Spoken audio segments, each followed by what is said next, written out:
Madame Keïta Aminata Maïga, première dame du Mali, présidente de l'ONG précisément, merci de nous recevoir. Nous allons revenir sur une actualité au cœur de Gao, votre présence et surtout vos actions. Mais en levée de rideau de cette approche-là, j'aimerais que nous revenions sur le fait que vous avez accepté d'être la marraine d'un événement qui est le Festia. Alors, pourquoi? Et puis surtout, pourquoi à Gao?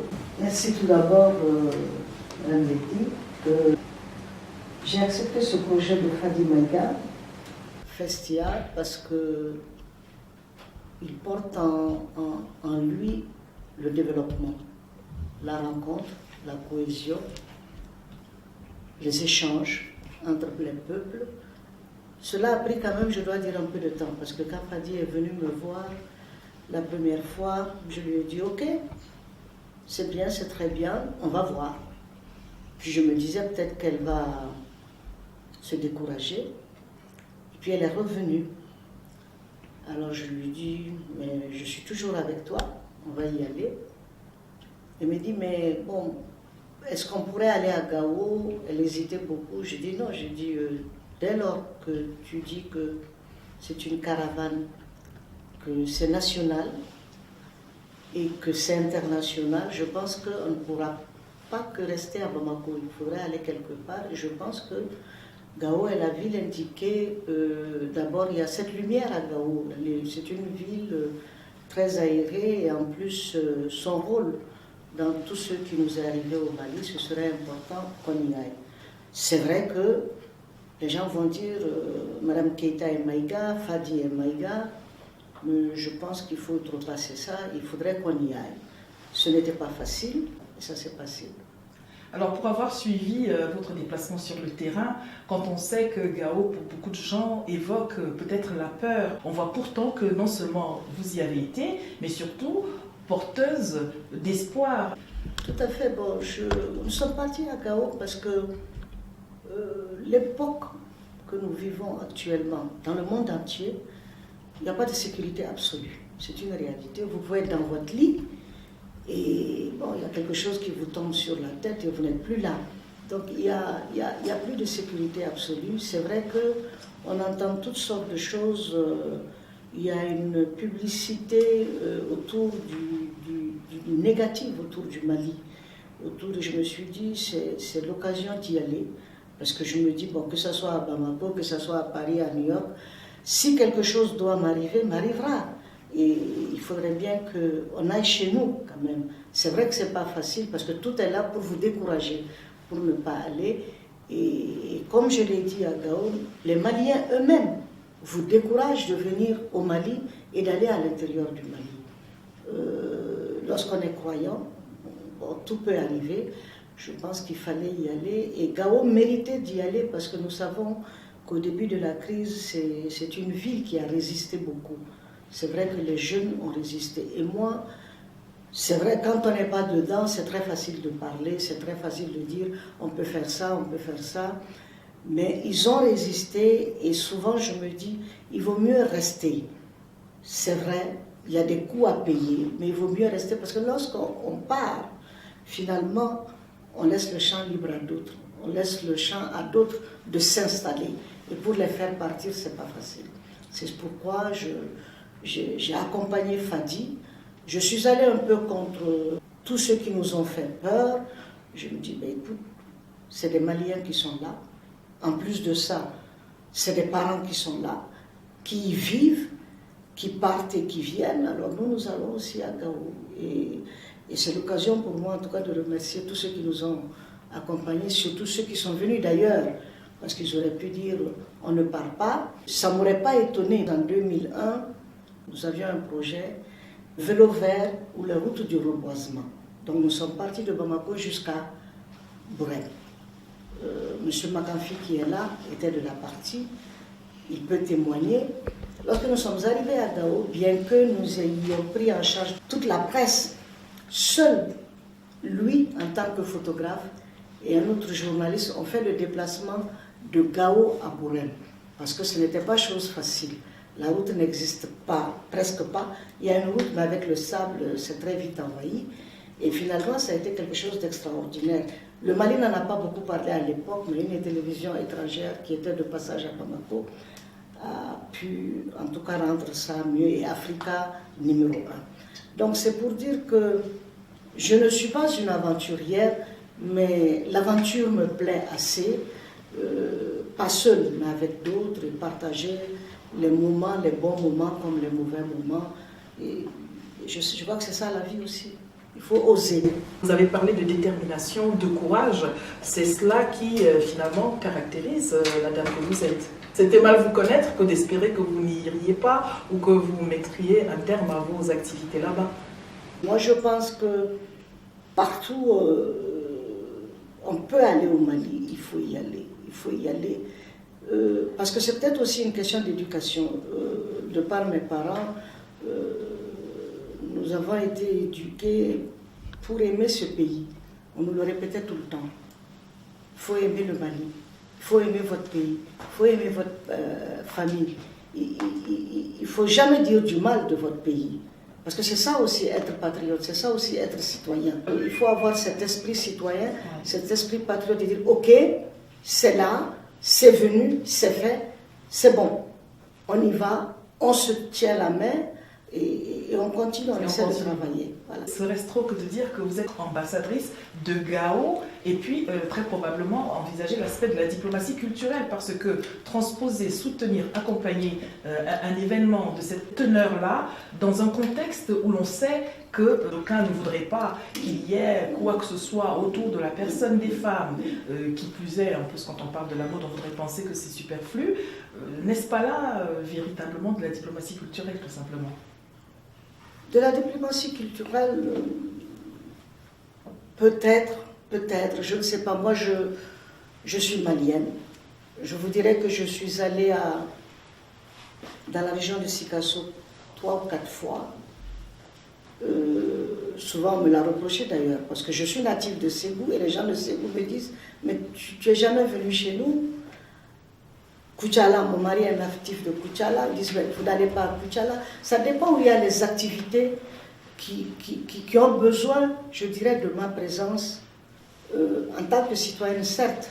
Mais aujourd'hui, par la grâce de Dieu, je suis l'épouse du président de la République, je suis la première dame, et je sais que c'est sûr que ça fait un effet que moi, je me déplace pour aller faire certaines activités dans certaines régions du Mali. Je suis allée également à Djenné, de Mopti, quand on est allé à Mopti pour aller à Djenné, et toujours avec le tourisme. Hein, j'ai eu... beaucoup de gens me disaient, mais il ne faut pas aller, parce que de Mopti à Djenné, il faut prendre l'hélicoptère, et juste la veille, il y avait eu, je crois, un attentat ou quelque chose comme ça, mais nous sommes partis. Nous sommes partis à Djenné, tout s'est très bien passé, nous sommes revenus, nous sommes allés à Caille. Et toutes ces activités tournent autour du tourisme et tournent autour aussi de la santé de la mère et de l'enfant. J'allais en venir justement. De la santé de la mère et de l'enfant. Alors parlons donc justement des activités de l'ONG. Ça n'est pas un nom choisi au hasard, on peut le constater. Vous parliez d'aimer le Mali, on ne peut pas aimer que de cœur. Il faut poser des actes, il n'y a pas de preuve d'amour sans acte. Agir, en l'occurrence, est là pour matérialiser cet amour du Mali qui est le vôtre au travers d'actions diverses. Et parce que je pense que la femme qui devient la mère est le centre de tout développement. Donc, notre action devrait être dirigée sur la femme. En plus, cette femme met au monde les enfants, que ce soit des garçons ou des filles. Donc, lorsque nous voulons changer les choses, lorsque nous voulons éduquer, nous sommes obligés d'aller vers elle. Et nous savons que dans nos pays, comme partout ailleurs, la femme a une place importante. C'est vrai que souvent on dit beaucoup de choses, c'est vrai qu'on les laisse derrière, c'est vrai qu'on les néglige, mais je pars du principe que nous devons nous-mêmes nous battre. Nous ne devons pas attendre des autres qui nous délivrent, surtout des hommes. Moi je me rappelle quand il y avait eu le code du mariage au Mali dans les années 60, c'était une révolution. C'était d'abord demander aux couples qu'est-ce qu'ils vont prendre comme si c'est la monogamie ou la polygamie. Le régime matrimonial. C'était une révolution à cette époque-là. Une fille jusqu'à 15-16 ans a besoin de l'accord des parents pour pouvoir être mariée. C'est-à-dire qu'elle ne peut pas aller directement se marier, il faut qu'elle l'accorde. Mais à 18 ans, 18-21 ans, elle a le droit de se marier sans l'accord. Ce n'était pas facile à l'époque. C'était vraiment très très difficile. Et lorsque vous avez signé monogamie, et si vous ne le respectez pas, vous êtes passible de sanctions et même d'emprisonnement. Dans les années 60, c'était beaucoup, je pense. Et je pense que nos mamans qui ont fait cette lutte-là ont eu le mérite de le faire. Et moi, j'ai un peu vécu dans ce cadre-là, je peux dire. Et je viens aussi d'une famille où il y a beaucoup plus de filles que de garçons. Il y a beaucoup, beaucoup de filles. Et l'éducation que j'ai reçue, c'est dire une fille vaut un homme, un garçon. Et je dis d'ailleurs souvent aux gens, et on se moque de moi, je dis, je vaux 2 garçons. C'est vrai, je suis femme, mais je mets au monde un enfant. Et je n'ai jamais vu un homme mettre au monde un enfant. C'est vrai. Ça, c'est difficile. Éduquer l'enfant, déjà, c'est tout un travail. Et ça revient à la femme. Donc, ce que nous faisons beaucoup plus que les hommes, mais c'est à nous de nous donner la main, de se donner la main pour pouvoir avancer. Personne ne viendra à notre place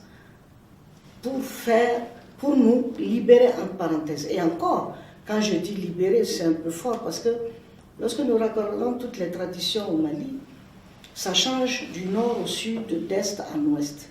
Et la femme a sa place.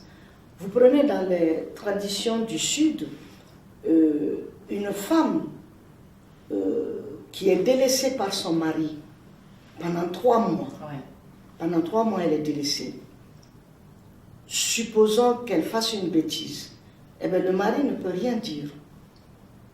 Parce que ça, c'est dans la tradition. Parce que tout simplement, elle a été délaissée. Dès lors qu'on délaisse sa femme pendant 3 mois, vous êtes coupable. Donc, si elle fait une bêtise, vous ne pouvez pas la blâmer. C'est pourquoi vous verrez toujours, on dit, un enfant né dans le mariage, même si toute la communauté sait que ce n'est pas l'enfant du mari, il est baptisé par le mari. Donc, je veux dire, nous avons des droits de par la tradition que nous n'exploitons pas. Et nous avons souvent tendance à prendre l'extérieur, l'occidental, pour le plaquer sur ce qu'on a. Alors, des fois, ça pose problème. Et moi, je suis militante des droits de la femme, mais je me dis, il ne faut pas non plus copier. Copier-coller mal adapté. Voilà. Et là, ça pose beaucoup, beaucoup de problèmes. Et ça explose. Et les gens n'acceptent pas, au contraire, ils se replient. Ils se replient. Et même dans l'islam, c'est pas. Alors justement, sur ce point-là, on a vu que vous avez été rencontrer les autorités locales, traditionnelles, religieuses. Pensez-vous que vous soyez considérée comme une personne rebelle finalement, ou pas du tout? Pas du tout, pas du tout. Vous m'avez vu à Gao, hein, vous m'avez vu à Gao, on était tous à l'aise. Bon, c'est vrai que même sans la fonction, je suis connue.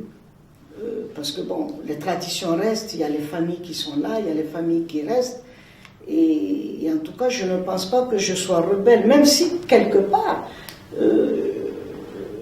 j'ai honte même de le dire, je dis des fois, j'ai une mentalité de garçon. Encore que ce n'est peut-être pas une mentalité de garçon, c'est simplement une mentalité de personne qui en veut. Oui, bon, quand on sort de ce qui est tracé, on peut dire on est rebelle, on est comme ça. C'est vrai que dans toute ma vie, j'ai fait un lycée de garçons. À l'école primaire, j'étais avec des garçons. Donc, ce qui fait que j'ai peut-être, je suis un peu plus indépendante et libre. C'est vrai que dans mon éducation, j'ai eu un peu cette liberté de par ma mère, de par mon père qui bavardait beaucoup avec ses enfants. Jusqu'à sa mort, c'est quelqu'un qui avait l'écoute. J'ai le bonheur aussi d'avoir un mari avec qui j'ai fait la classe. Donc, je peux dire que c'est un camarade, mais qui me laisse aussi beaucoup de liberté. Bon, mais moi-même, je suis libre. Quand on est libre en son fort intérieur, c'est ça qui est important. Mais c'est aussi être tolérant. Moi, j'ai été éduquée comme ça, je vis comme ça, mais l'autre a le droit aussi. Mais il y a des choses fondamentales sur lesquelles on ne doit pas transiger, mais on doit savoir tolérer, pardonner et aller de l'avant. En tout cas, pour ce qui est de la liberté, on a pu voir que la vôtre est au bénéfice de vos concitoyens. Notre dernière question sera donc sur l'opportunité pour l'Afrique et le Mali particulièrement de féconder le reste du monde. Vous parliez de l'Occident tout à l'heure, de ces valeurs-là qui finalement sont considérées comme inattendues, que l'on dénie en réalité à l'Afrique. Est-ce que cette greffe va prendre dans ce sens-là? Vous l'avez dit tout à l'heure, il ne faut pas copier-coller, c'est ça qui n'est pas bon. Et nous voyons, nous avons non seulement copié, mais on a pris le mauvais côté du développement. Je dis ça toujours, on n'a pas pris les bons côtés du développement. Parce que le développement aussi va avec la discipline, la rigueur, certaines choses, parce que vous ne pouvez pas vivre en ville et vouloir vous comporter comme si vous êtes en campagne, dans la brousse. Or souvent, on voit ça, la brousse a envahi la ville, donc il y a des côtés qui nous ont échappé, mais je pense qu'il y a beaucoup d'espoir. Vous avez pu voir, en tout cas à Gao, que les gens s'organisent, les gens comprennent, les gens veulent la paix, ils l'ont chanté, ils l'ont dansé. Vous avez vu au stade que vraiment on ne sentait aucune guerre, je ne sais pas moi. Plutôt de la joie d'ailleurs. De la joie, que les gens étaient très contents d'être ensemble. Vous êtes allé à Gao. Encore oui. Oui. Et vous avez vu que bon, ce n'est pas comme on dit. Vous êtes à Bamako. Bon, ce n'est pas plus difficile que d'être à Paris ou ailleurs, etc. Absolument. Et je cite toujours ce film de Coluche dans Banzai, où il devait aller à Harlem, où il avait très peur d'aller à Harlem. Il est allé à Harlem. Il a fait ce qu'il devait faire dans le film. Et c'est à New York, à l'aéroport, qu'il a été agressé. Donc, ça veut dire beaucoup de choses. Dès lors qu'on a pu bombarder,